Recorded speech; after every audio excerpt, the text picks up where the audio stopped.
I'd like to ask Gary and Bart, Kevin, and Maynard, if they're still in the audience, to join me on the podium here.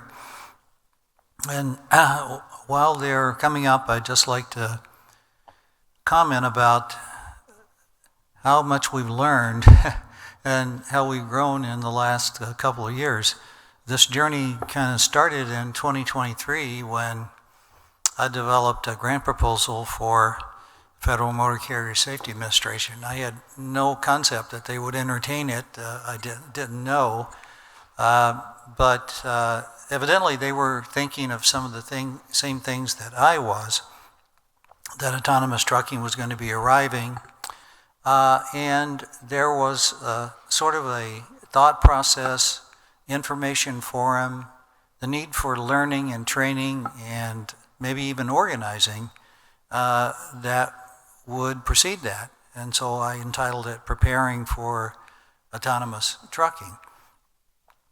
And some people asked me, said, why are you getting involved in this? Is autonomous trucking going to be here in North Dakota next year? I said, no. So it's not going to. Well, when's it going to be here? And I said, well, maybe 5 years. I don't think I was wrong, although I may not be quite correct. But I said, that's good. That gives us an opportunity. And so they thought I was even crazier after I said that.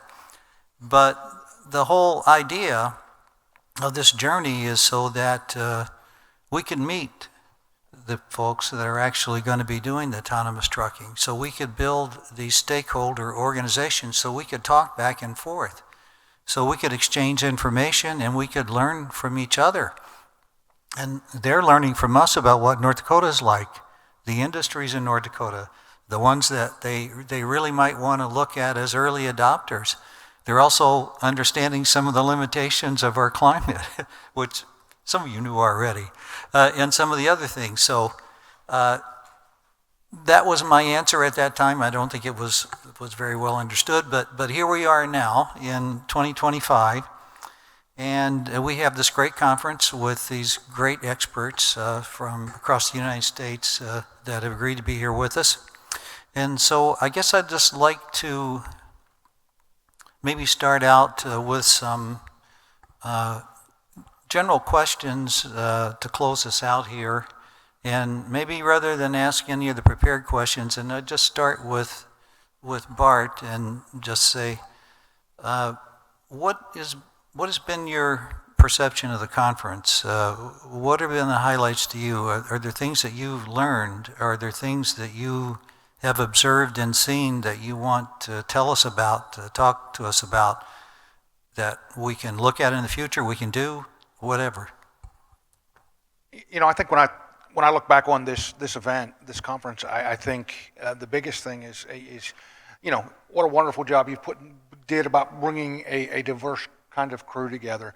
But Gary and I have done a lot of these things together, and sometimes we come up and we sit here and we go through our prepared remarks and we do that, and we get a couple panel questions and we ask for audience questions and we get crickets. This has been maybe the best audience we've ever had as far as asking questions, and good questions, not just time filler questions. There is clearly a lot of interest in AV in this part of the world.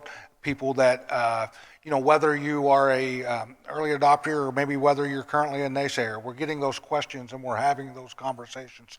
So congratulations on a great conference. And again, we've talked about it through the week. We want to be places where we're wanted and where the regulatory scheme and where there's we talk about that social contract is being built. This, although it's not in anybody's immediate plans, seeing that there are places here like North Dakota that want to talk about this and want to build this out. Your question just previously to Pave about building those technical programs and technician programs and college programs. That's the kind of forward thinking we need to see pushed across the country as we look to expand what we're doing. So just fantastic group, fantastic conversation and an outstanding conference. Thank you for letting me participate.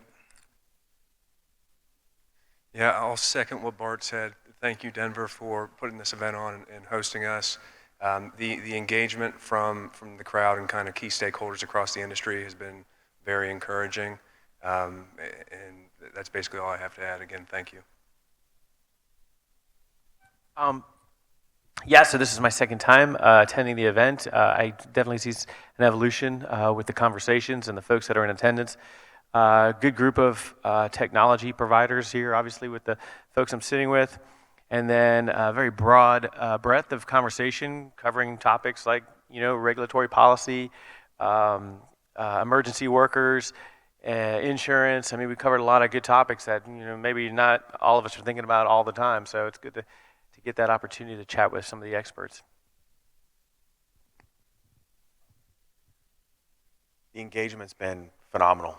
Like Bart was saying, the questions that we're getting, the well thought out questions, engagement. But one thing that stands out to me is how open North Dakota is. And what I was telling Denver earlier is Texas kind of took the lead on the South to make it open for business, and let's move freight and goods and services through Texas and start there.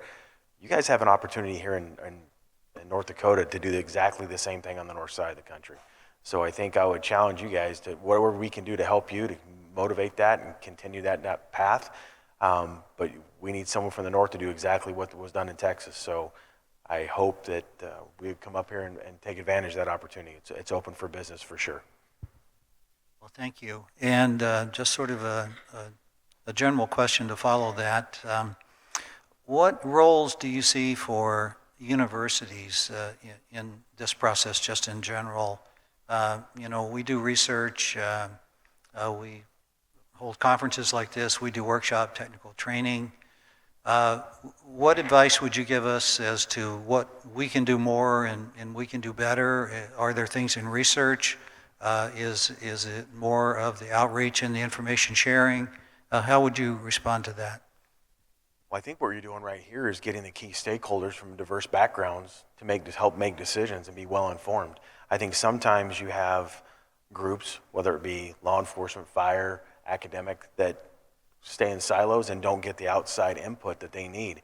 And the one other group I would add to that is the motoring public, the people that we serve.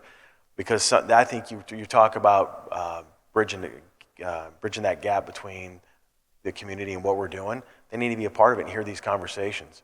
So I think you'd make a great impact on the community by getting them involved and starting at maybe a PTA meeting or something like that, just to get the knowledge out there, because we can go all day long to first responders and academia and public safety, but the public, so how can they get involved and see it firsthand and see these videos and things we're doing? We do a lot of things. We put on LinkedIn that you can follow the truck, but having these conversations and hearing the support, it's going to change minds and ideas. In general, we've worked with academia quite a bit in a lot of our different deployments. We routinely team with the Department of Transportation. So as a data analyst and research partner, academia and different schools or universities that we work with in different states have always been critical in helping baseline the technology and validating it. It's always good to have a third-party assessment of the tech. Of course, we always think everything that we do is absolutely wonderful. But, sometimes it helps having another set of eyes take a look at it, and they've been great. The added side benefit to that is, you get to interact with a lot of really smart people, and they do, in many cases, end up being employees with the company. So that's always a good benefit, because finding smart folks is a little bit of a challenge sometimes. I would add education and exposure. To kind of use a sports analogy, autonomous vehicles and autonomous trucking is still very much in the first inning, so to speak. So just getting people exposed to the technology, different career paths, and how to get involved in the industry, I think it would be how I'd answer that. Yeah, and it's been touched on already, but I'll just say we need our, transportation institutes, we need our universities to be involved in taking a critical look at what we're doing. We can set up here, everybody up here has a monetary interest in our company succeeding, right? We're on the payroll. If we go out of business, we're out of a job, right? So although I feel like everybody up here is an honest broker, to the public and to our state legislators and our the federal government officials and to our first responders and the public at large, having that stamp from a university that says, yes, we've looked at what they're doing, we validated it. We need and want third-party validation of what we're doing. We talked about it this morning with the group we work with in Texas with the task force, where both, I mentioned TTI this morning from Texas A&M, but University of Texas Center for Transportation Research is actively involved in that as well. And again, just can't overstate how important it is for us to present what we're doing to third parties and have it stand up to academic rigor instead of just us telling you what we think is so great about it. Well, with your permission, I'd like to open it up to the audience for the few last questions, if that's all right. So I'll take my microphone out here, and any last questions for our great panelist up here? I see several already.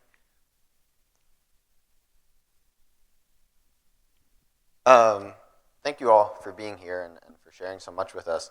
I guess this is kind of in the title of the session, so I want to make sure it's asked, but Richard used the term inflection point for the industry and starting commercial driverless operations, and so that seems like a nice time to look forward a little bit, and so maybe not for your companies individually, because I know 10 years in autonomous vehicles is forever, but if you guys, and we won't hold you to it, but if you look forward 5 or 10 years, where do you all think the industry is going? Where do you hope it'll be in 2030, 2035? I'll just say this. My hope is that this has become commonplace, right? And we've got a long way to go. But I think one of the big benchmarks, and we talk about this a lot, I talk to people within the industry, continuing, and I'll use that term social contract again. There was a time several years ago, not too long ago, that a single incident involving one of our trucks where we were responsible for a crash could have probably been a death blow to the entire industry. And we've talked about that, about the contract we have with each other as developers, knowing that we each carry the weight of the industry if we do that, right? That doing this wrong, getting this wrong is an existential threat to what we all do. So I don't know if we're still there today. Depending on the situation, it would be rough on a company, but I don't know that I think we've maybe built enough trust that the industry is going to survive, right? If we have something, and so I would like to get to the point where the public understands that in the next couple years that we're not promising perfection, right? We are promising vast improvement over the status quo, which is 40,000 traffic deaths a year, right? Man, if we can take 10% off that, that's 4,000 people that are home for Christmas, mothers and fathers and sons and daughters and brothers and sisters. We're not promising perfection. And so eventually, just the law of averages, someone's going to be involved in something. So we just have to change the dialogue to where it's not AV involved in a crash. It's just a crash. We just want to be part of the ecosystem. We want to be part of the environment, and hopefully we can continue to build that trust, build that contract, and the next time we come up here, or in a couple years when we come up here, that narrative has changed, and we've got, we don't draw the headlines over minor incidents as we do now. I think the next 5 or 10 years are going to be all about scaling, AV operations. Timelines vary slightly from company to company, but there's 4, 5, 6 AV developers out there that all plan to have, driverless trucks operating on the roads in the next year or two. And I think, commercial scale will follow pretty quickly thereafter. So I think, as we look forward 5 or 10 years, and I have to be careful with forward-looking, statements, but I think it'll be a norm to be, for manually driven vehicles to be sharing roads with autonomous ones. I agree with both of these guys. I think over the next few years, especially like we were talking about, is just honing the craft on the Sun Belt where we're working right now, building that product, getting ready to go to market, and then as we hone that craft and test and validate and start moving north, that's what's going to build the public trust and showing that it works, showing that it's real, and doing that each and every day. And I think that's where we're all building that right now in Texas and moving across the Sun Belt. And as we build that up, we'll move north. And again, I keep saying it goes back to public acceptance, but when it becomes mainstream, like Bart said, it's nothing to fear. It's just something new, and we all know how that goes. So we're just going to bridge that gap and move forward. Thank you. Amanda?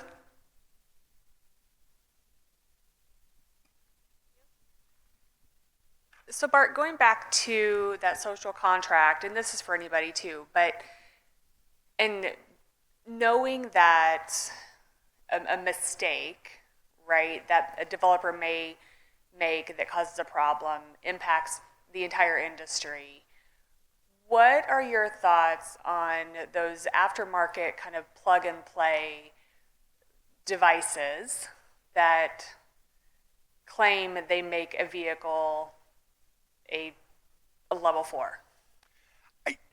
My opinion is,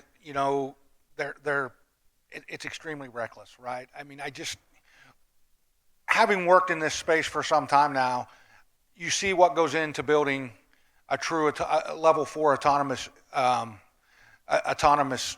vehicle, and plugging something in and putting up a single, camera that ain't it, right? That seems like a problem waiting to happen. And it goes beyond that. It's a little more pervasive than that. We have, I always kind of hesitate to call out Tesla, but I'll go ahead and I'll say Tesla. They're doing their own thing, right? And obviously they've had some success, they've had some challenges, but they kind of go against the grain of what we're doing as an industry when you look at development models and modes, and also blurring the line between level 3 and level 4. Where the fine print says the driver always has to be ready to take control in the event that it's necessary. Well, it's going to be necessary when something bad happens, and bad things happen really quickly. And so, like I said, we kind of want to separate ourselves from the technology that you're talking about, and also that blurry line between level 3 and level 4, where I'm just not sure. It's really difficult to make level 3 safe because of the time it would take for a driver to regain concentration and focus to retake over and avoid a crash. It's probably over by that time.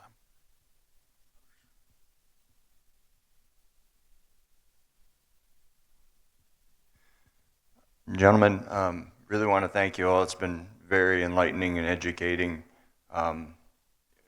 My part from a carrier standpoint, but from the North Dakota standpoint, what would you say is the best way for, an example would be Train Indy, to reach out to each of you? How can we make a contact between, do you come to the school and do a presentation and walk through? I know that's a little preliminary in North Dakota, but we'd like to look forward to this. Is that something that you guys do in your industries, come up and visit with them? Absolutely. Like I said earlier, in Texas alone, it was a 5 years in progress meeting all across Texas, but all across the country as well. So that's absolutely something we would do, and come up and talk to, whether it be a university, college, a business, even yours. Come in and talk to your drivers, let them know what's coming, and show them the PowerPoint, show them the presentation. Because again, it goes back to the more people we contact and interact with, they see first off the commitment to safety you see across the stage here. We all commit to safety and we all want that. And then they see it firsthand from us. So I think Bart and I, we travel quite a bit to do just what you just mentioned, and it wouldn't stop because we're going to North Dakota. My first visit was in North Dakota with John Sova. It's not going to stop now. So have a plane, we'll travel. Thank you. Yeah, I mean, to that, just like all these folks, I'm sure, we had to do quite a few demos before we got off and running, especially with the highway maintenance trucks. It was like a traveling roadshow, you know, bringing the trucks around, getting people used to it, and getting them to feel safe around it and operating it. And I'll be happy to invite you out. We're going to be doing our sugar beet hauling deployment coming up end of October-ish, that time frame. We usually do a VIP day, and I'm happy to invite folks to come out, check out the trucks, take a ride. You know, it's a cool opportunity to see stuff in real time. Okay, outstanding. Going around one last time, Jody? Okay, with that, I think we'll call an early conclusion to our conference. I know sometimes when we plan these sessions, it's hard to tell how fast or short they will go, but I don't think anybody's going to complain about us giving them a half an hour back today, particularly with some of the travel schedules that you have. So we'd like to ask you to fill out the survey.